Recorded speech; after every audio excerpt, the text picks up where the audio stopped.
So, the spooky season has set upon us once again.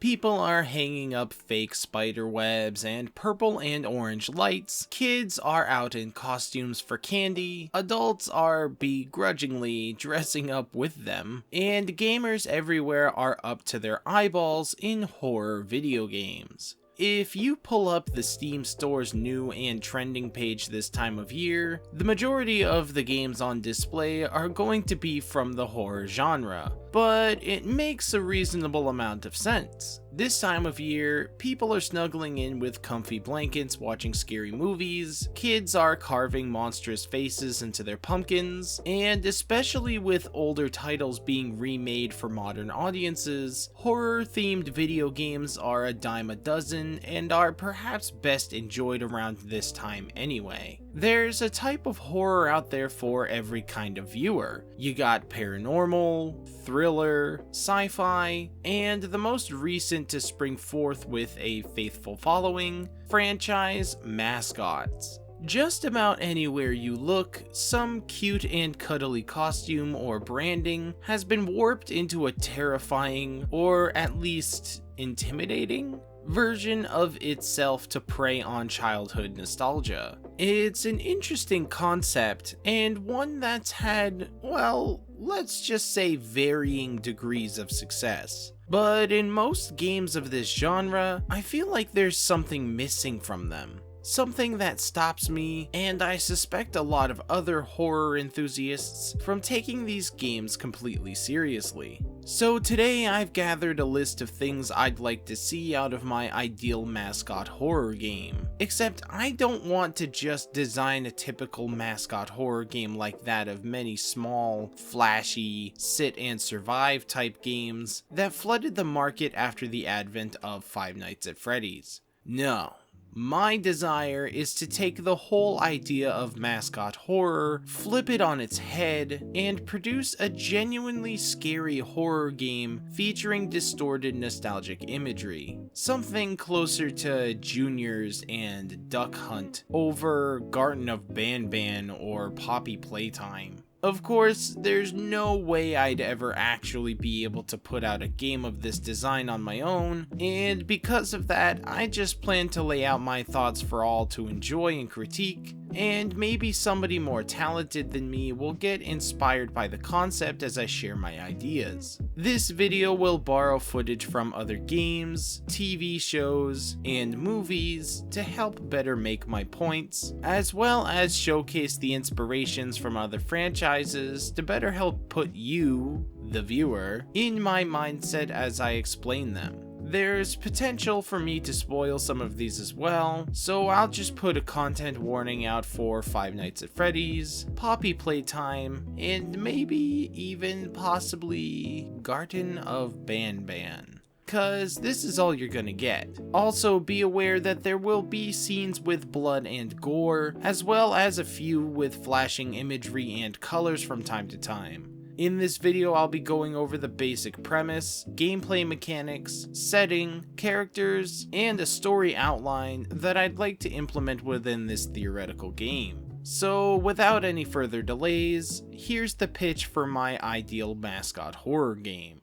The basic premise of this game is having the player being forced to undergo a harrowing experience in the nostalgic environment of a supermassive shopping complex. The main character is a teenage boy, forced to drop out of high school in order to work the maximum amount of hours to support his family. However, in his shoes, the player is shown imagery and experiences that should remind them of what it was like to go to the mall as a child. Through this lens, the game should apply very dramatic alterations to the scenario and prey on the innocence of that time period to a terrifying effect. The game will take on a first-person view to better connect the player with its events and characters. The player will begin the game taking care of standard supermarket duties to establish movement controls and mechanics, exploring the complex to a limited degree to create a familiarity with the setting, but quickly shift into the scarier elements as a weather change impacts the scenario.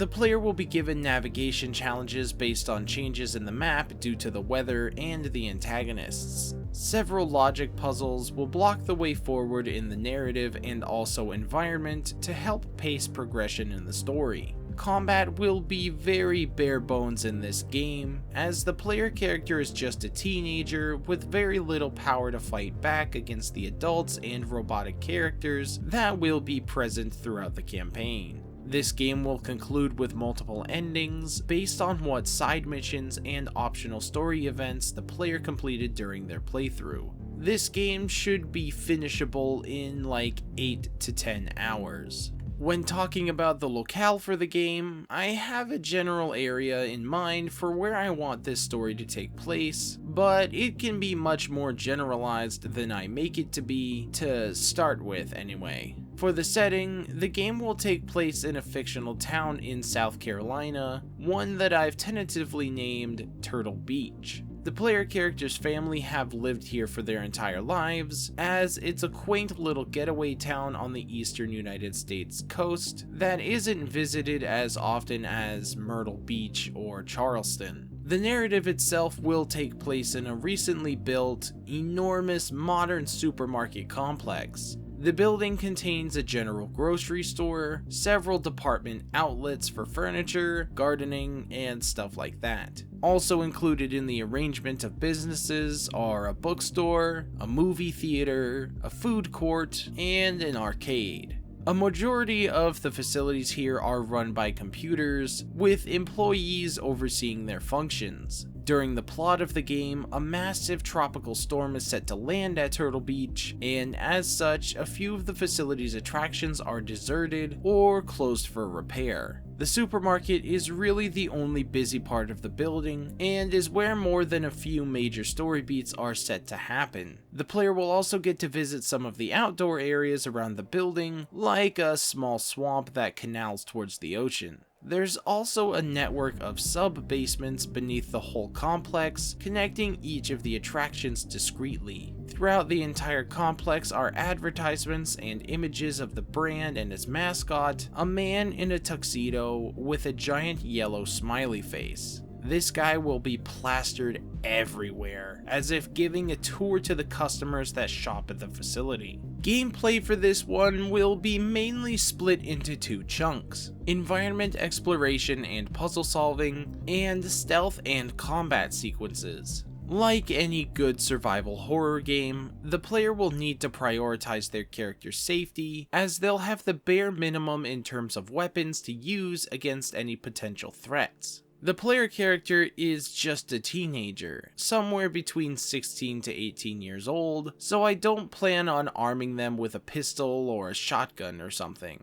Instead, they'll have access to a blunt melee weapon, like a pipe or a wrench, used to break from enemy grab moves or to concuss an enemy from behind, as well as a ranged weapon, like a laser pointer or a Polaroid camera flash, for stunning foes. The bulk of the player's effort will be aimed at solving navigation puzzles in the complex, such as unlocking doors with hidden buttons and keys, or fixing equipment to open paths into new areas, or navigating some traps laid by the crazed kidnapping maniac that's stalking you. The solutions to these problems will be scattered throughout the map, making the player go into different stores and attractions in order to get pieces to the puzzles. As the player proceeds in the game, the puzzles can get more complicated and require more pieces to be solved. Personally, I'd also really want to add solution elements that add a factor of randomness to the equation. Instead of all of the fetch quest objectives being in the same locations every time you play, having them spawn randomly among a series of potential locations, forcing the players to either take notes or explore every option, instead of just being able to follow a walkthrough on the internet to complete them. The cast for this game is also fairly small, which acts as a double-edged sword. On one hand, it allows the characters to be focused on more intently. If the character roster is slim enough, you only have to write heavy detail into a few of them so that they become more interesting. On the other hand though, they would have to maintain a predictable personality throughout the entire experience. If they act out of line, it would break the player's perception of how the character is supposed to behave. So, in keeping with a smaller cast, I would push for each character to maintain a role within a specific familial archetype. Byron Moore, the father, is an abusive drunk who gets angered easily. Ruth Moore, the mother, an emotional pushover that feels like she has nothing left to fight for. David Moore, the elder brother who had the world placed on his shoulders after his father passes away and his mother gives up. Sarah Moore, the younger sister, who maintains optimism in the darkest of places and looks for the best in every person. And of course, the sinister, mysterious villain whose motives are unclear but maintains a terrifying presence throughout the whole game. Of course, with more time and maybe some additional planning, you could introduce other characters that have an effect on the main cast. For instance, you could give the main character David a love interest from school that doesn't want him to give up on his education. Or how about a doctor or psychiatrist for the depressed mother Ruth, who may or may not have patient logs and notes about the maniac that's turning the retail complex into his evil lair. With the stage set and our characters established, I figure it's time to lay out a brief story outline so you guys can picture the vision in its entirety. Just keep in mind that these are the bones of a narrative, not necessarily the final draft, so things could be adjusted and added onto if need be. The game opens on the main character, David, walking his sister, Sarah, from the parking lot into the retail complex. The main lot is crazy busy, with a line coming out of the front door and several security guards acting as bouncers in an effort to keep the peace. Everybody is gearing up for this atrocious storm that's set to come through town in a few hours. David is greeted as he enters through the employee entrances. He isn't happy to be here. It took a lot of effort to convince his mother to evacuate from the neighborhood just in case, but his manager scolded him and told him flat out that if he didn't come in to help deal with the rush, he was going to be fired. David needs this job badly after having lost his father and his family's primary income. So he picked up his sister from school and brought her to work with him to hang out in the employee lounge until he got off shift. Sarah is in 4th grade and looking forward to 5th. She tries hard in school so that way she might be more useful when she's bigger to help earn her fair share. Equipped with a tablet and headphones, Sarah is ready to spend a boring afternoon in the crew lounge.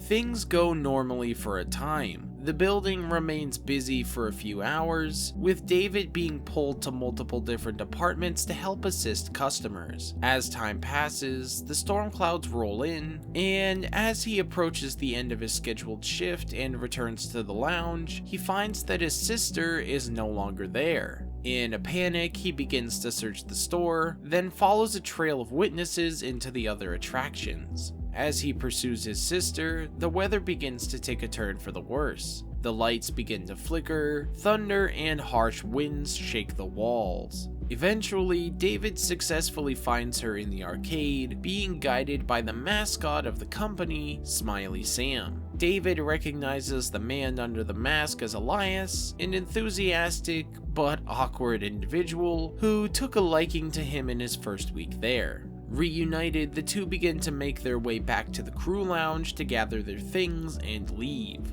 David leads his sister back into the hallways, but as they make it to the entrance they used earlier, piles of debris begin flying past the windows. Bright lights appear, pointing in at them, before a car smashes through the door, triggering alarms and lockdown procedures. David rushes with his sister back to the main entrance, where he's greeted by other employees and announcements over the intercom. Just then, the power actually goes out entirely, with several strikes of lightning and even a few explosions rocking the building in the distance. In the chaos, Dave loses his grip on Sarah and is struck by falling equipment. When he wakes up, the building's emergency power has come online, red lights casting long shadows everywhere. The storm rages outside, rain pouring into the building, and all David can find of his sister is her tablet laying cracked on the floor. The player is then given the mission to begin a search for Sarah, starting with the supermarket he was working in. He searches the sales floor, the fresh food preparation areas, and upon returning to the crew lounge, he discovers the bodies of other staff there, where a witness says that the Smiley Sam mascot has begun killing the other employees outside. He left with an unconscious girl with pink headphones over his shoulder, and David takes off. Upon reaching the entrance to the supermarket's underground tunnel network, David confronts Elias, who holds a dazed and confused Sarah with a knife to her throat. Elias dares David to try and stop him before sunrise, before summoning a robotic mascot character and destroying the entrance door. After successfully fleeing from the robot, David has established his mission. He must venture into the retail complex, finding any other traces of Elias's activities, rescuing the people that he can, and dismantle the villain's operation wherever possible. The game ends with one of 3 endings, depending on how many of the side missions are completed and how quickly the player finishes the game. In the worst ending, David fails to save his sister, with Elias having killed her before he arrived. He then imprisons David beneath the complex to torture for his own amusement. In the neutral ending, David successfully rescues his sister, but is forced to kill the maniac. When emergency services arrive at the complex, Sarah is seized by the state, and David is checked into a mental institution to deal with the PTSD of his familial trauma. In the good ending, David is able to rescue his sister, but opts instead to flee from the building safely. After the storm subsides and the emergency services arrive, the building is cleared and condemned, and Elias is nowhere to be found.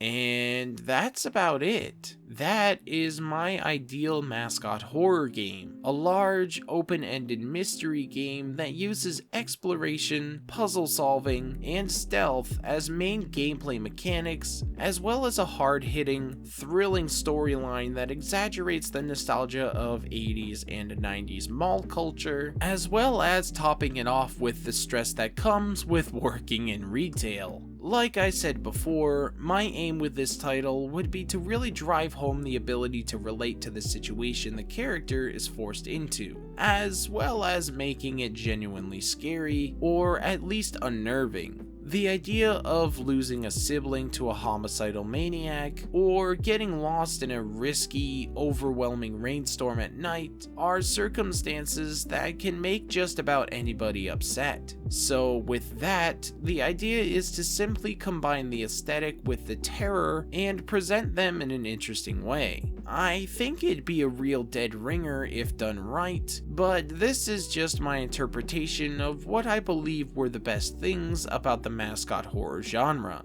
It's likely never going to be a possibility that this game gets brought to life, but hey, stranger things have happened. If you see a horror game that takes place in a mall during a tropical storm, where the main character tries to rescue his sister from a killer wearing a giant blood-stained smiley face, well, you heard it here first. Let me know what you thought about my pitch in the comments below, and tell me about your favorite mascot horror game. That's gonna do it for me today, folks. Thanks for tuning in. Don't forget to stay awesome, and be kind and rewind. Have a wonderful night. Excelsior!